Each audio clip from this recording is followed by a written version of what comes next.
Hello YouTube, this is Tonsdead39, and it doesn't have to be Halloween for it to be scary.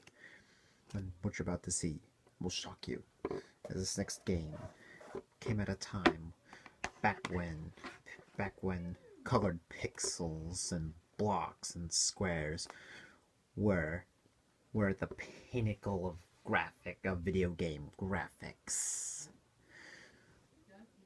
In a world where AAA titles could be passed as App Store games, a place where something the size of your fist can be 9,000 times less data than your smartphone, a place where television sets were still black and white, but most were in color, a time when you need TV antenna hookups to play your game.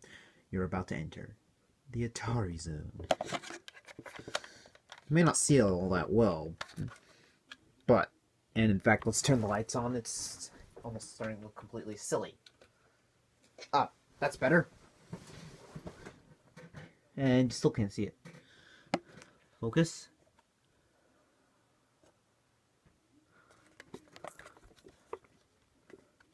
Ah, I'm about to review Combat for the Atari 2600.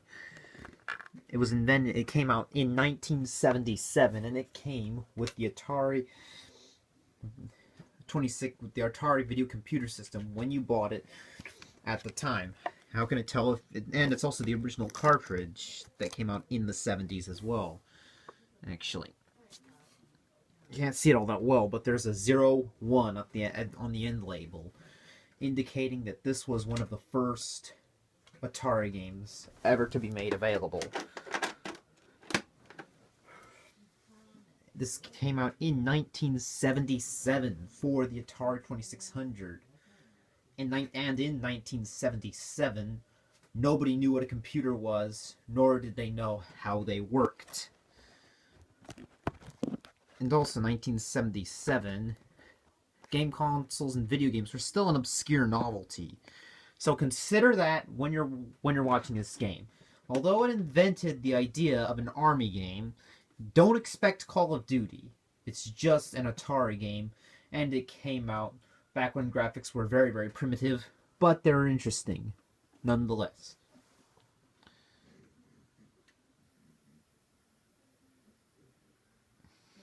Groovy graphics, aren't they? I don't know how this works.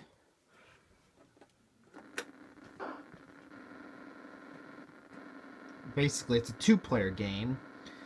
This was back before CPUs were ever invented.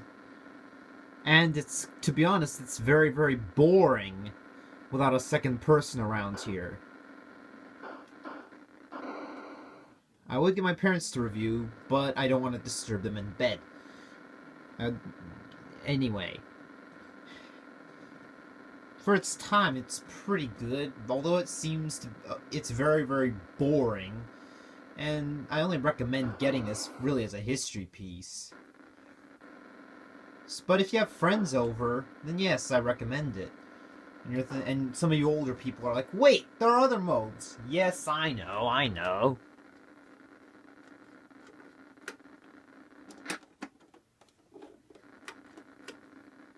Oops.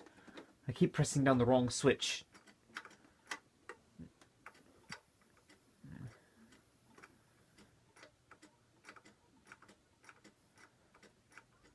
Invisible tanks. Ooh.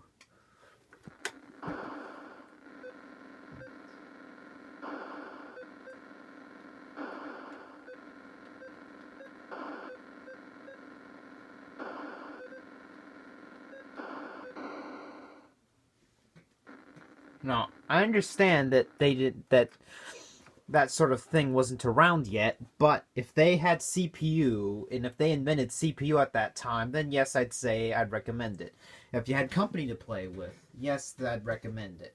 But for its time, it was a very innovative game. And you have to keep in mind, most games were either Pong or Breakout, so this was really breaking the mold here.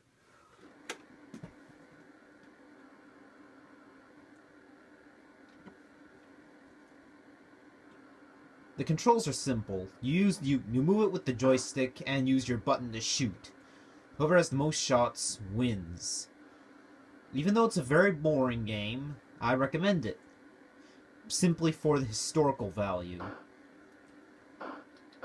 And the fact that this was the original Call of Duty. So yes, I keep it real with combat for the Atari 2600.